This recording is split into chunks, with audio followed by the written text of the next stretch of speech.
Howdy folks, and welcome back to something that I've been excited to work on for such a long time.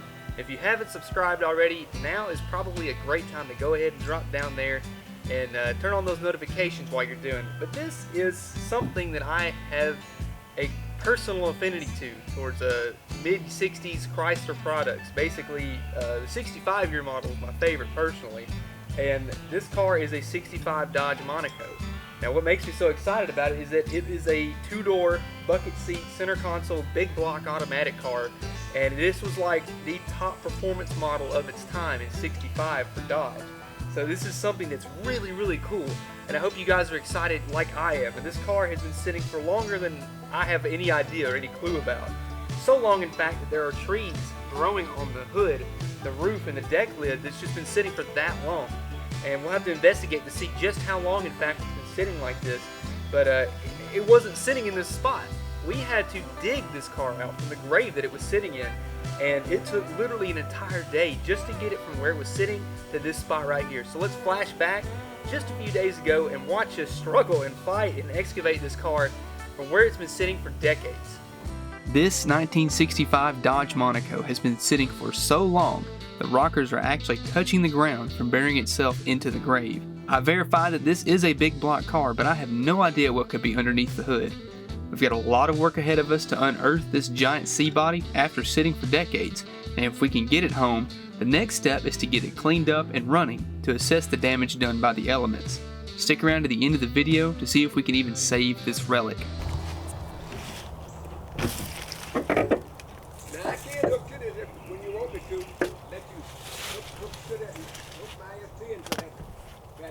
Okay. Yeah, there's no key in it that I see. Not a key in the ignition. I don't see one, but I mean they might be in here somewhere. But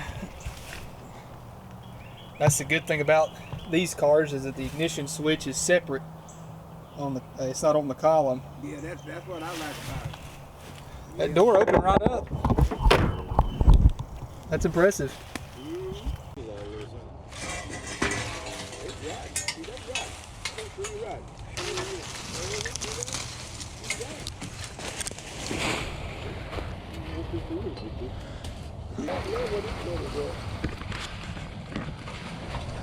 Good metal in there. We'll move it back for you. Hey, get this one's. There we go. Oh.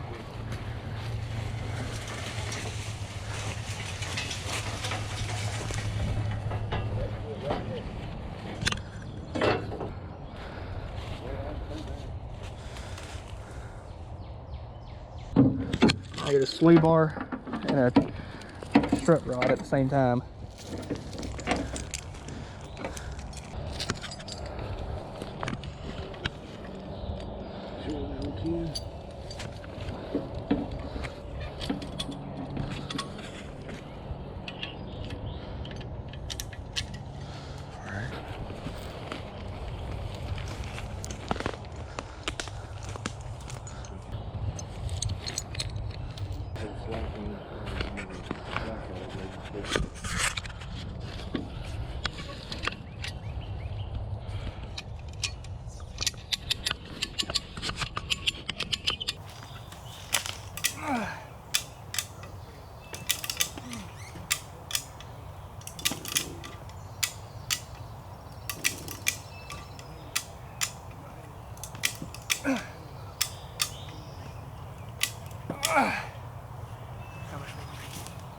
You moved it several inches. You got it off the tree.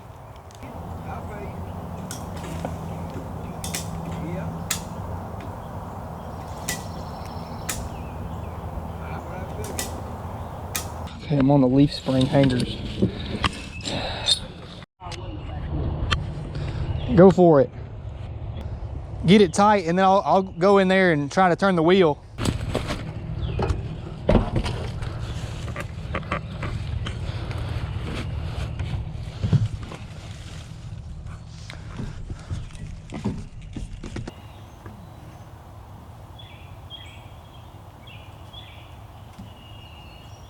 I can't turn the wheel.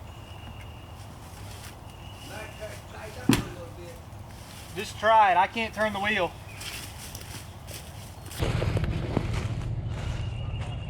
Go for it. It's moving.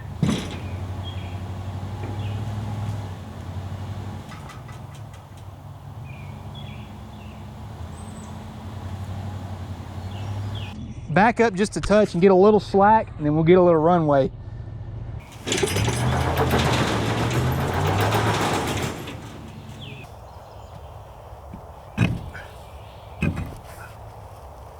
She's locked up.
That one's really stuck. Let me give it a good kick.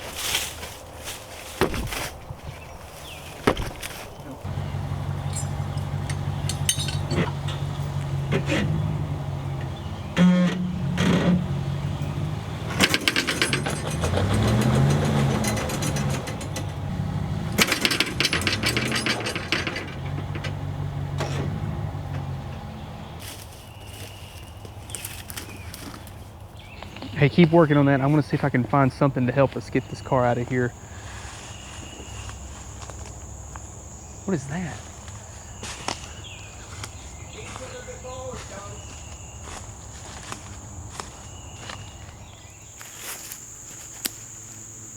What is this?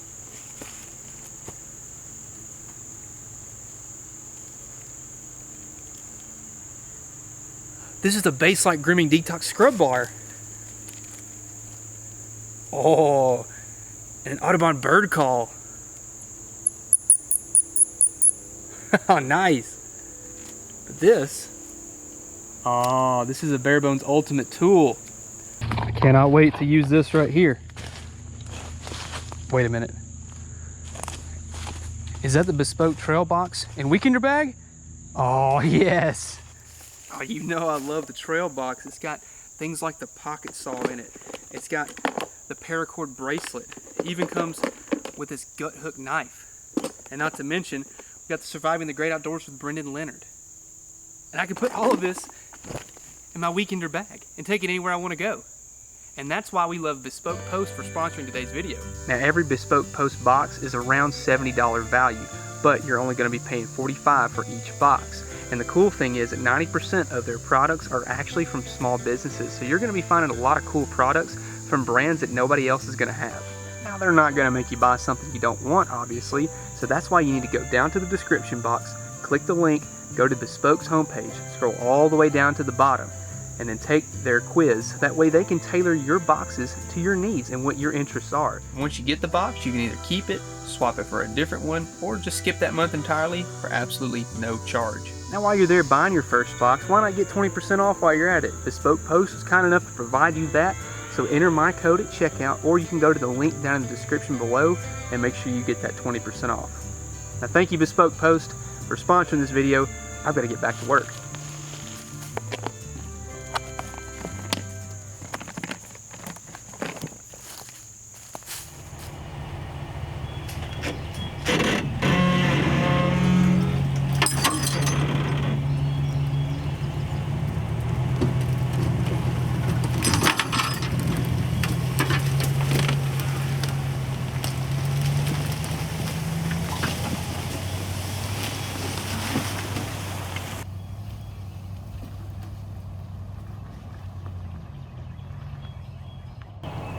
Look at the stuff growing on it though.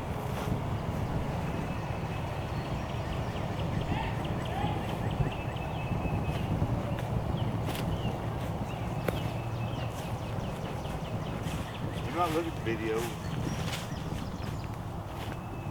don't know if the wheels turn. I'm wondering if that one there did, because it don't have a. And it's like, if you're low on the grass, it's slide easier on the grass.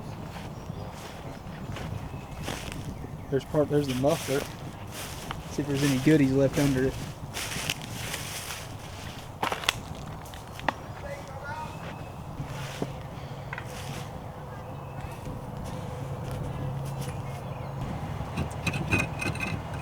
You run a little bit better right in here. Saves a small tire for last. Might be a little easier to get up in there. There you go.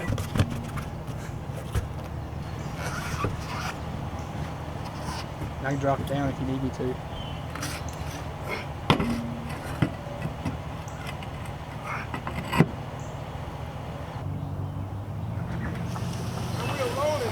Is it really? Yeah, you're rolling. This one up here is. Huh? That one right there is. That one The rolling? hammer ain't going in. You hit it with a hammer.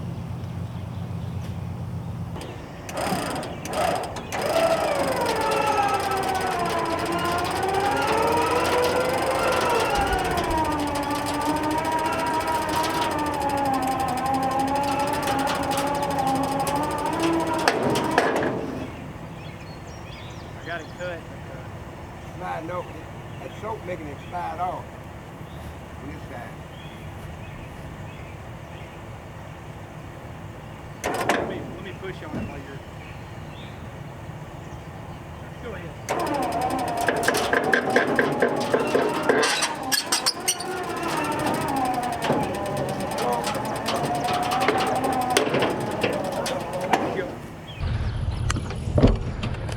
Okay.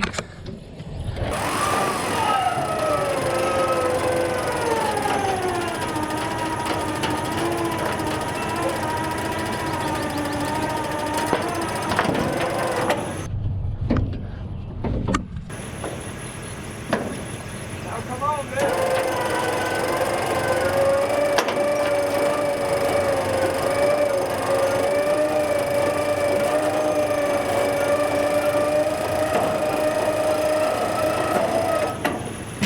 Hold on just a second.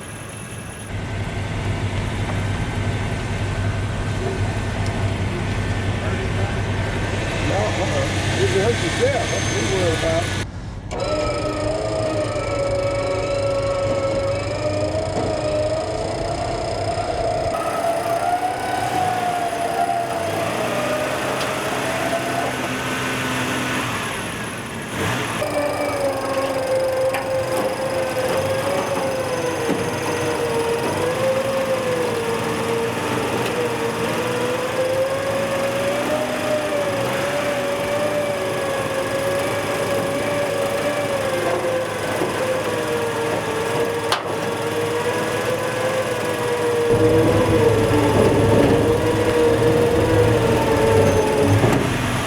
We're on. I don't know how. Might need to go up a little further, but we're on it. Yeah.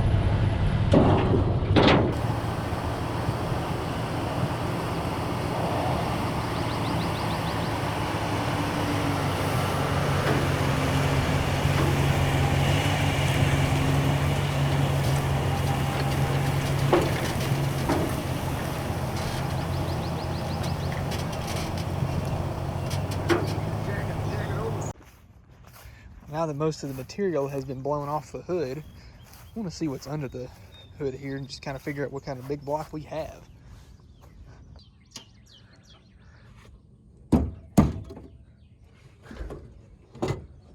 Aha!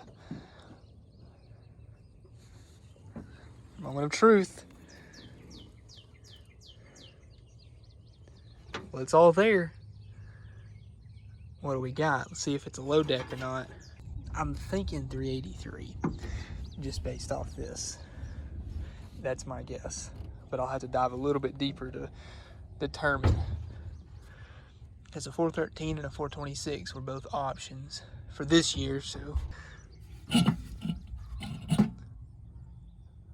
Old Carter AFB, old stuff right there, and it's locked up tight. Choke is locked up.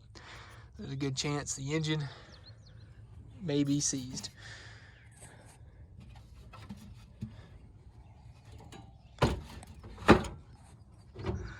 See if I can turn the fan. That's a clutch. Now that we're back home and you guys are all caught up, we can kind of deep dive into what makes this car amazing. As you can see, it is a two-door hardtop. And like I said, this is the top of the line performance model for Chrysler back in '65. The doors open nearly effortlessly. I mean, it's amazing how nice they actually don't sag or anything like that. The seats look basically new. I mean, there's a couple small tears. The headliner fell down in it, but that's to be expected. The back seat, look at that. I mean, amazing. The rear windows will roll down. They probably don't, but they will. We'll make that work. We've got an AC car, and let's see how many miles it's showing. 47,820. The center console, floor shifter. I mean, like I said, that's top of the line for its time. We've just got all sorts of really neat stuff. Center console, bucket seats, kind of it's like a tan beige interior, something like that, whatever you want to call it. And there's a lot of just history in here, just a lot of really cool stuff. And the floor is probably not going to be solid, but what we need to do is clean it out, get all the junk out of it. We've got 3 hubcaps. Hopefully we can find a 4th. I don't have keys for it, so what I want to do is kind of dig in to see what we have, and maybe we can find out how long it's been sitting for. But what amazes me is how straight this car is. I mean, literally almost no dents in this car. The only big dent that this thing had in it is, well, there's just a small one right there, and then if you go over here, a little baby one at the bumper, and this is where the tree that it was sitting up against it had grown into it. There was no tree there when they parked it. So that kind of tells you how long this car has been sitting for. The grille, immaculate. I mean, it doesn't get much better than that. It's beautiful. Under the hood, as you saw earlier, a big block. It actually is a 383. Now this is a 4-barrel, and it should be an HP engine. So that means it's got the, the good heads, the good compression ratio, all that good stuff. The Carter AFB that's under the air cleaner is nice and frozen, so that's off to a good start. We've got a power steering cooler up here. We've got AC, power brakes, power steering. Like I said, top of the line, all the works that you could imagine in a big block Dodge. Part of the goodies that's in this car is a complete snakeskin, as you can see. So he's probably in here somewhere, I would imagine.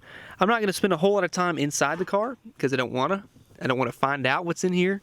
I mean, we've got Mr. Goodhands, so they were working on this car at some point. We got a magazine for Ford Buyer's Guide. Oh, come on. We've already worked on a Ford. Can't be working on this thing now. We don't need that. Set that in the back seat.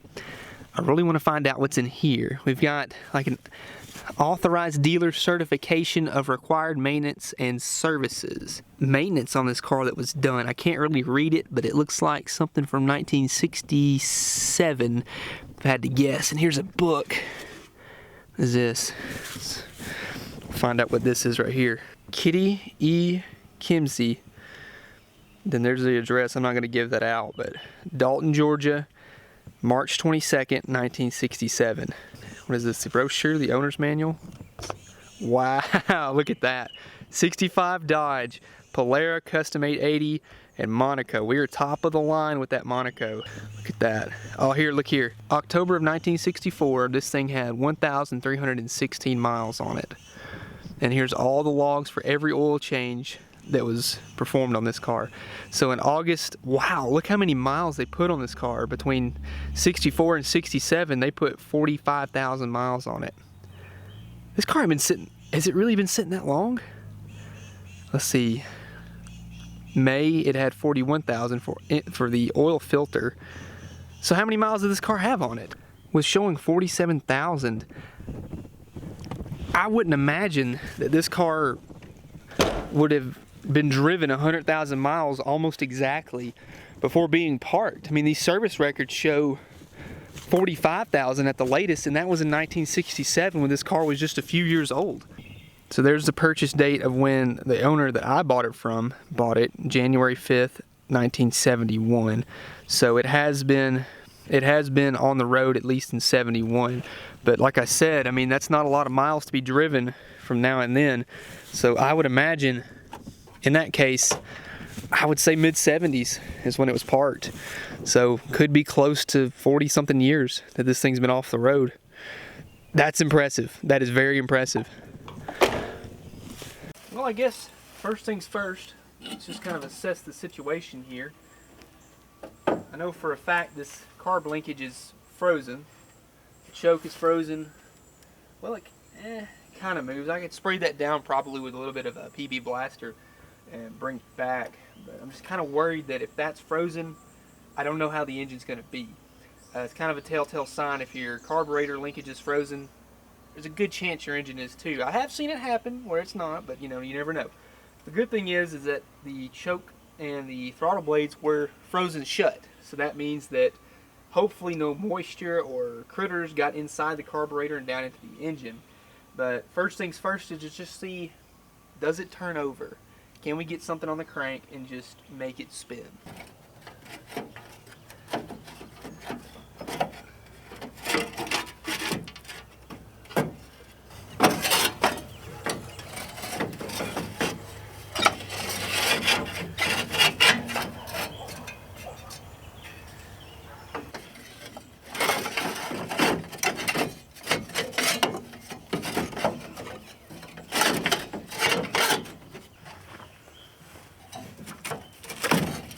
That works too.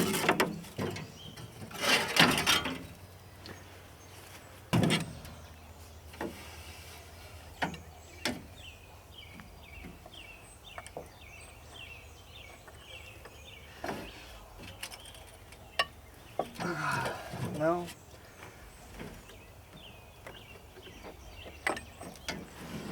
Not so lucky, guys.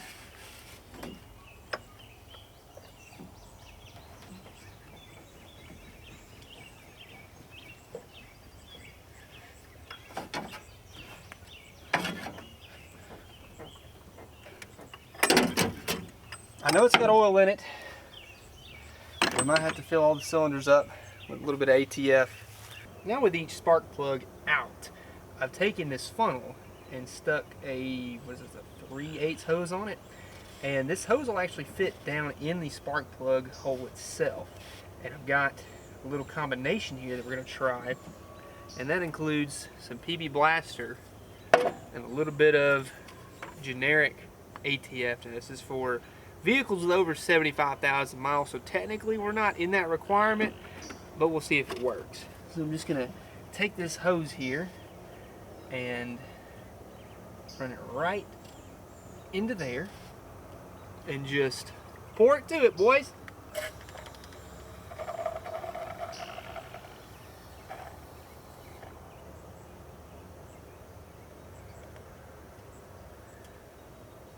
See if that helps the mix.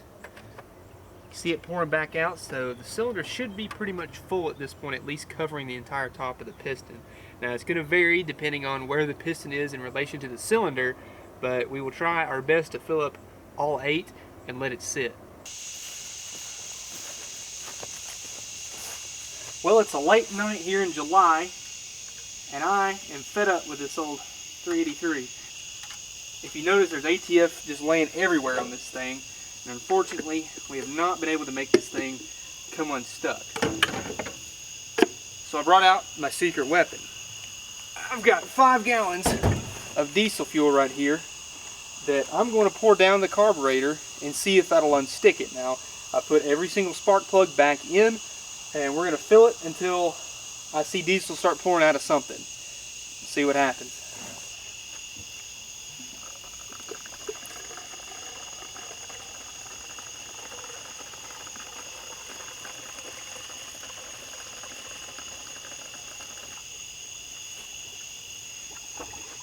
It's gurgling. A lot of diesel. try and pour into the valve cover now. I think the carburetor's done all it can do.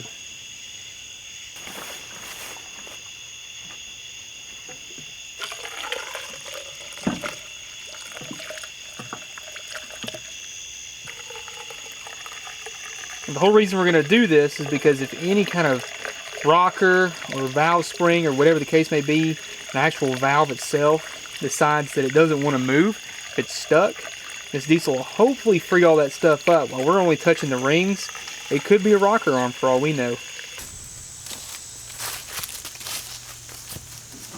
Well, we've got the diesel basically has done its work, I hope.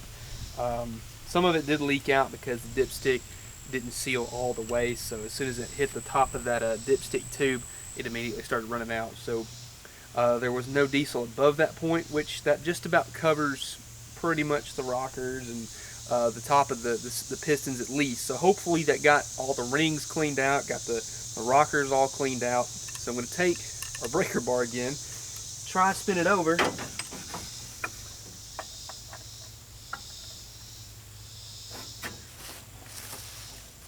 No.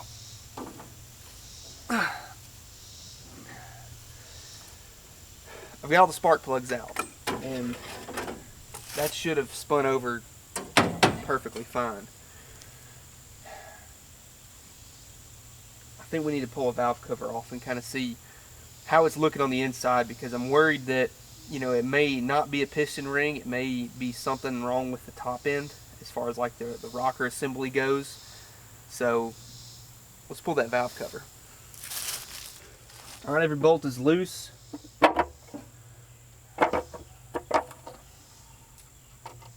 Oh my. Wow. Wow. That's bad. That is really, really, really bad. Looks like they didn't change the oil at all, and all the oil just turned to sludge. And I guarantee you that every bit of this is all in the engine. So even if we were to get this thing to unstick, this would be in the oil, this would be in the pickup, this is going to be everywhere. And we would, if this engine's not already ruined, if we got it to run, we would ruin it just by running it. So I don't think it's safe to continue further. This thing would really need to be, if we were doing it right and actually get it to run, we would have to take this thing out and actually go through the whole engine, because that's bad. It's not something you can just clean out by hope alone. You gotta take that apart and clean it out, because this is in every single oil passage, every single part of the, I mean, it's in the oil pan, it's on the cam, it's on everything. So that's not good. That is not good at all. Which makes me wonder, I mean, it did have oil in it when we first started, but it begs the question, did they ever change the oil? And if they did, how often? Because that's not good. I don't think I've ever seen a rocker assembly that bad before. And I've worked on some bad vehicles, and this is by far one of the worst. Well, I'm not gonna lie, I'm a little bit bummed out. I was really excited about this Monaco here. I'm a big fan of 65 Mopars, and unfortunately this one just didn't work out. I hate to say it, but that's just how things go on some of these things. I've never actually not had a car running on a revival video before, and this is kind of weird. You know, it's kind of odd to not have something run, but I just don't feel comfortable moving forward with the way this engine is. But don't leave yet. We're still going to do some stuff with it. Being that the engine's toast and needs to come out, I feel like we can at least focus on the rest of the car. You know, maybe get it cleaned up, make it look a little bit nicer for you guys. That way, this video isn't a complete wash. I guess we can wash this car to keep it from doing that. So I apologize. I'm sorry that this thing didn't work out the way that we had intended it to make it run. But I think we can pressure wash this thing, clean up some of this paint, get the brush pile that's all the vines are growing on it, get that completely off, and just see what we have for a car and go from there. So stay tuned. We're going to clean this up real quick. Let's get this thing moved.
Well, old 65 Monaco is back down here in the field where she was sitting before, and really looks amazing compared to what we saw at the very beginning of the video. Now, I'm very honestly surprised by how well a lot of this paint held up, and honestly probably the mulch that was sitting on top of it probably preserved it from getting sunbaked over all these years. So that's pretty impressive. Now, I hate that we didn't get it to run. I really don't know what to do at this point for the car. But it depends on what you guys want. If you want to see more on this, if you want to see me put a big block in this car, let's get this video up to 30,000 likes. I think that's pretty fair. If we get 30,000 likes, I'll get this car to run. It'll just have to be a different engine. But make sure you drop a like, subscribe while you're at it, click that notification bell, and get you a t-shirt and a sticker. The McCool Auto stuff. I mean, this stuff is going to directly support the new McCool Auto shop, so make sure you're checking those out, because you're going to love this new shop we got going up. And other than that, I'll see you in the next one.